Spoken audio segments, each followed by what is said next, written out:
Hello friends, welcome back to my channel. আবার চলে এসেছি আমার পরবর্তী একটি স্বাদের ব্লগ নিয়ে। এটি আমার 9 মাসের স্বাদ হচ্ছে, গ্রামের বাড়িতে হচ্ছে। তো এখানে আমাকে আমার ভিক্ষামা আশীর্বাদ করে নিচ্ছে।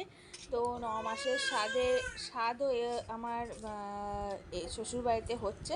এখানে নরকম ফল দেওয়া হয়েছে, নরকম মিষ্টি দেওয়া হয়েছে, আর আমাদের চিড়ে খাওয়ানো হয়। তো সেই চিড়েও রাখা হয়েছে, আমার গোপালকে রাখা হয়েছে। দেখো এখানে আমার ভিক্ষামা আমাকে খাইয়ে দিচ্ছে।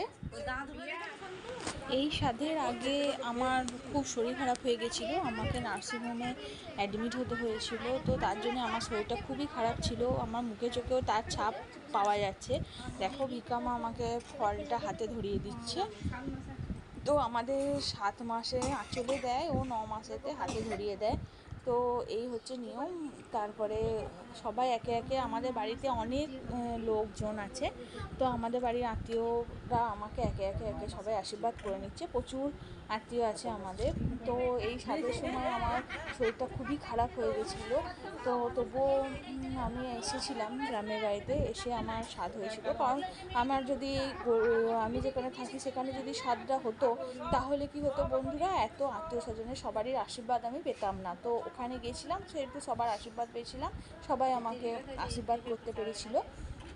তো দেখো ভিক্ষামা আমাকে চিড়ে খাইয়ে দিচ্ছে। আমার দুই ধারে আমার সমৃদ্ধি আর আমার মানে আমার হাজবেন্ডের বড় জ্যাঠার বড় ছেলে, মানে বড় জ্যাঠার নাতি বসে আছে, প্রিন্স। তো আমার দুপাশে দুজন বসে আছে।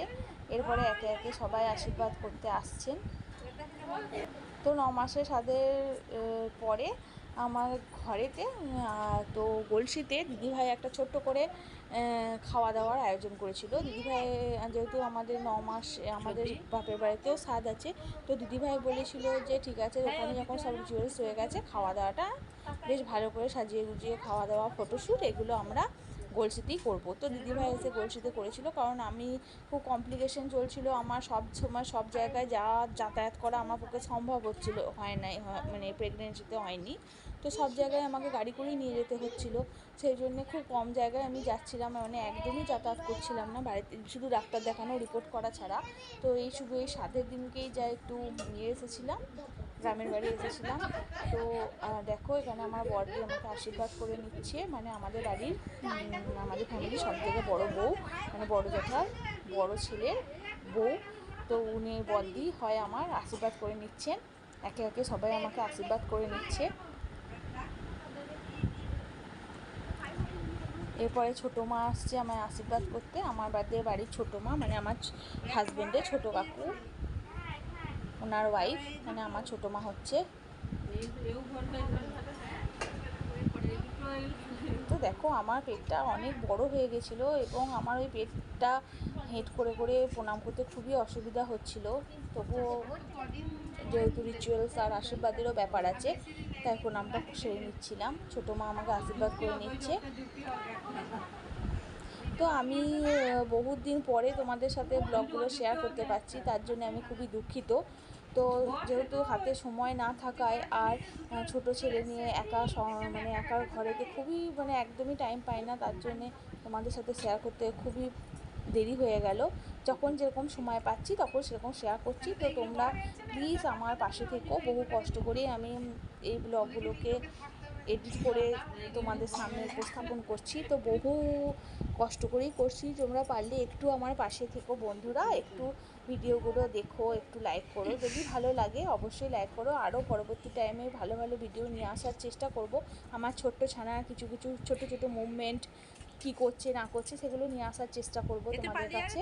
তো আমাদের এখানে আমার মেজদি, মানে আমাদের মেজো জ্যাঠার বড় ছেলের বউ, তো মেজদি আমাকে আশীর্বাদ করে নিচ্ছে। তো আমি আমাদের একটা নিয়ম ছিল যে তোমার ভুজনোর আগে বাচ্চার নাকি মুখ বা কোনো কিছু বাইরে, ভুজনোর আগে বা বেবিকে বাইরে নিয়ে আসা যায় না, কি বেবির পিকচার দেওয়া যায় না। তবুও আমি সেটা মেনটেন করে বড় জো 1-2 মাস দিইনি কো, তারপরে পিকচার দিয়েছিলাম। তো বাইরে নিয়ে যায় না কো, কিন্তু ছবি দিয়েছিলাম, ছবি সবাই বারণ করা সত্ত্বেও দিয়েছিলাম। তো তোমাদের কাছে তবুও আমি শেয়ার করব আস্তে আস্তে। এটা আমার শেষ দিন, মানে আমার মেজো একটা ছোট ছেলের বউ আমাকে আশীর্বাদ করে নিচ্ছে, আমার শেষদি হয়। তো আমাদের বড়দি, মেজদি, শেষদি, ছোটো মা সবারই করা হয়ে গেল। এরপর মা, মানে আমাদের কাকুর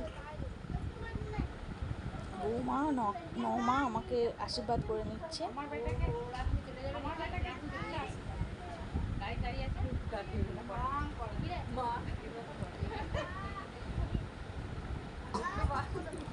তো দেখো মা আমাকে মিষ্টি খাইয়ে দিচ্ছে।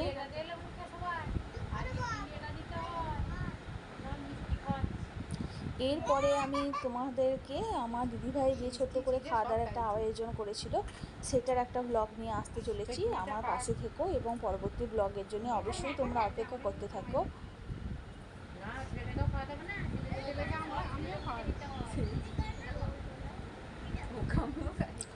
মা আমাকে আশীর্বাদ করে নেওয়া হয়ে গেল। এরপর একে একে সবাই আসছে আর আশীর্বাদ করে দিয়ে যাচ্ছে আমাকে। এরপর আসছে ফুলমা, আমাদের ফুল কাকুর ওয়াইফ, আমাদের ফুলমা আমাকে আশীর্বাদ করে নিচ্ছে।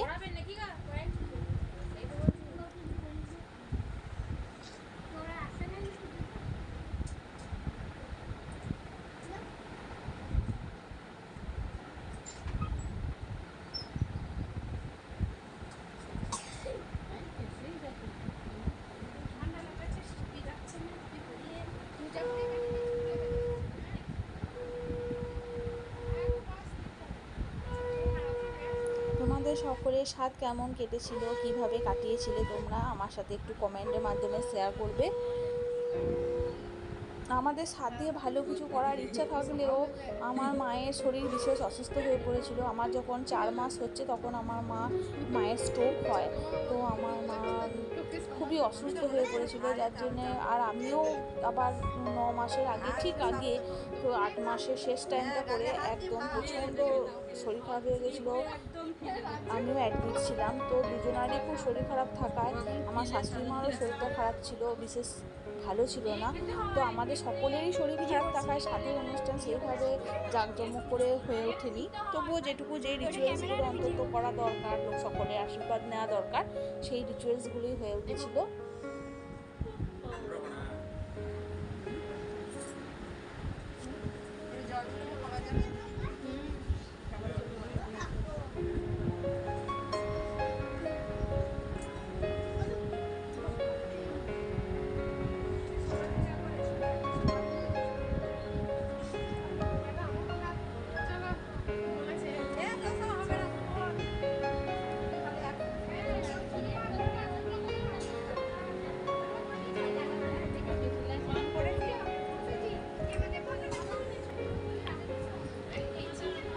তো এখন সবাই মিলে একটা ছবি তুলে নেওয়া হচ্ছে, সকলের আশীর্বাদ করা হয়ে গেছে। তো এরপরে সবাই মিলে একটা পিকচার তুলে নেওয়া হচ্ছে, যে আমি বললাম যে সবাই এসে একটা ছবি তুলে নিই, এই ছবিগুলোই তো সারা জীবন থেকে যায়।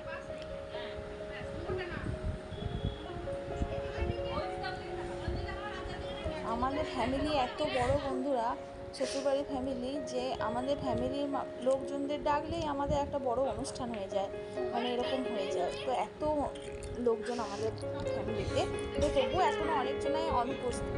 এখানেই ব্লগটা শেষ করছি, চলে আসবো আবার পরবর্তী নতুন ব্লগ নিয়ে। টাটা বন্ধুরা।